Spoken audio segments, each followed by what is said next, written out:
So second NCAA championship for 2 days. Now, you talked after Melrose about making some adjustments and how you raced and run. Can you tell us what was wrong? Yeah, I mean, the plan was still kind of just to put myself in a good position and just kind of respond to the race and when I felt the time was right to make that move.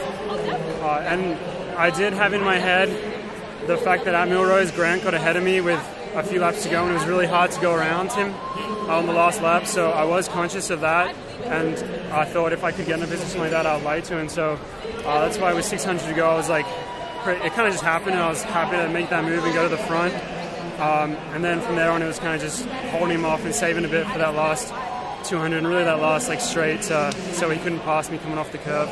How difficult is it to hold that lead, 500 to 600 meters? It depends how you're running, really. I knew he was right there, and so I was always saving a little bit for that. I wasn't all out at any point until like the final 100 meters. So in that respect, it actually felt pretty good. I think especially in indoors compared to outdoors, leading's a little bit nicer. You haven't got the wind or anything, and you can kind of run away with it a bit. So it actually felt pretty good being out the front and just knowing that I had to keep pushing, otherwise he was going to pass me. You are like becoming the 26-second last 200 guy.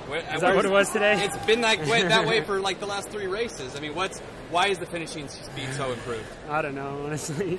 I'm just stronger, just consistent training. I don't do anything crazy specifically to work on that. For me, it's just everything I do, I think, gives me more strength, and a lot of that is probably natural. I just have developed a pretty good kick, and so if I can have the strength to be there at the end and feeling good, then I can bring it out. So yeah.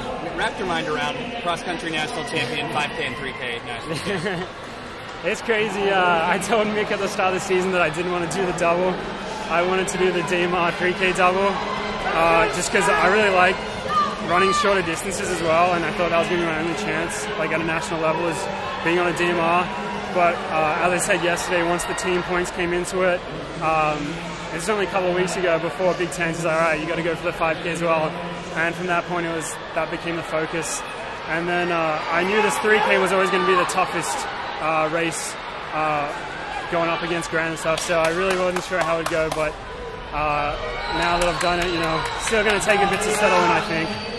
What was it like with on the distance squad with what you guys were trying to do here with Ollie? I mean, Ollie, obviously that was tough for him. Yeah. But even 4 races. Yeah. I mean, that's crazy. Mick, do they owe you like sodas after this? I mean, you guys put it all on the line. I hope so. I don't know. We have a good thing going right now, and I think sometimes, especially if you include Alicia on the girls' side as well, and we got other people coming through like Olin, like it's an amazing thing that we got going there right now. And I was saying to Olin yesterday, I was like, man, we shouldn't take this for granted what we have right now, because it doesn't happen too often. Like me and Alicia winning the 5K, for example, we got something special right now, and we just kind of need to keep it going and just really enjoy it, I think. Morgan, to that point, I mean, in the history of the sport, I mean, you're talking about Nambui and Rupp and Cheserek that have pulled off what you pulled off. I mean, to be in that breath, I mean, how much does that mean to you? It's crazy. I've said before that, these are my idols, people that I've been watching since I was young and following, and obviously I still don't really consider myself to be in that category. That's kind of something that I think needs to come into play once the dust has settled a little bit. At this point, I just kind of want to keep chasing that next goal and keep doing better and better. So speaking of that, the last thing you want to think about right now is probably running 5K, 10K in some place, but Rupp and Cheserek, they both won cross, they both won 3K, 5K, they both won 5K, 10K outdoors. I mean, do you think you have to do that? No, no, I don't. I'll take a break now. I'll take it easy for a bit, and then we'll kind of see what happens with outdoors, but I'm pretty happy with where I'm at now, and staying healthy and doing well consistently and training consistently is the most important thing, really.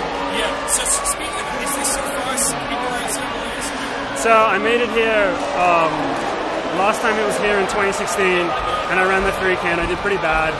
But yeah, apart from that, that's the only one I've done. So, I mean, it seems like you've had a pretty good pop with being healthy. It's something where you always had a percent, is there anything about it? I've kind of had a bit of bad luck, I think, at times. I've definitely gotten injured a couple of times, and they've been kind of weird and made me miss some big races. But yeah, right now I've really got a good block going, and I just want to keep it going. Is it just luck? No.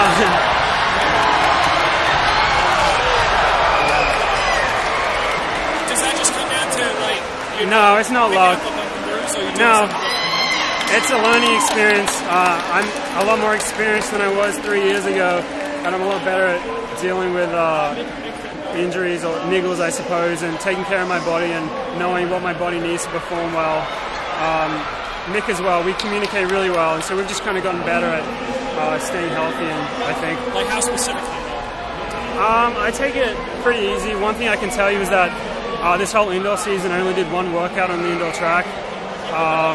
I just stayed away from that because in past years there's a lot of stress on the body. So I just did more like longer stuff outside and a lot of hills and stuff. So it's kind of just finding like the sessions that work for me and that keep me healthy. Well, how exciting is that going into outdoors? I mean, you're basically doing this on aerobic strength. Yeah. What does that mean? Well, I think personally, like just the type of runner I am, like I get 95, 99% of the way there based on that training.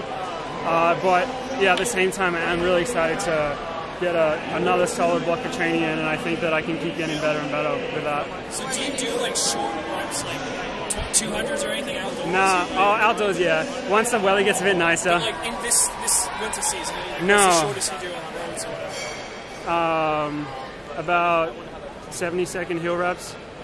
Yeah, I don't do much short stuff. I do strides on the grass turf, but I did 200s like once during the season. I do it like before races on like the nicer tracks, but yeah, I'm pretty careful with that stuff. Yeah. You scored 20 points today for Wisconsin. You helped the team get to a 4th place finish, tied right now. Yeah. You're the first Badger in history to win the 3K and the 5K in the same NCAA meet. What are your wins mean to you in terms of like the team and the legacy that you're leaving at Wisconsin? Yeah, that's a really hard question to answer.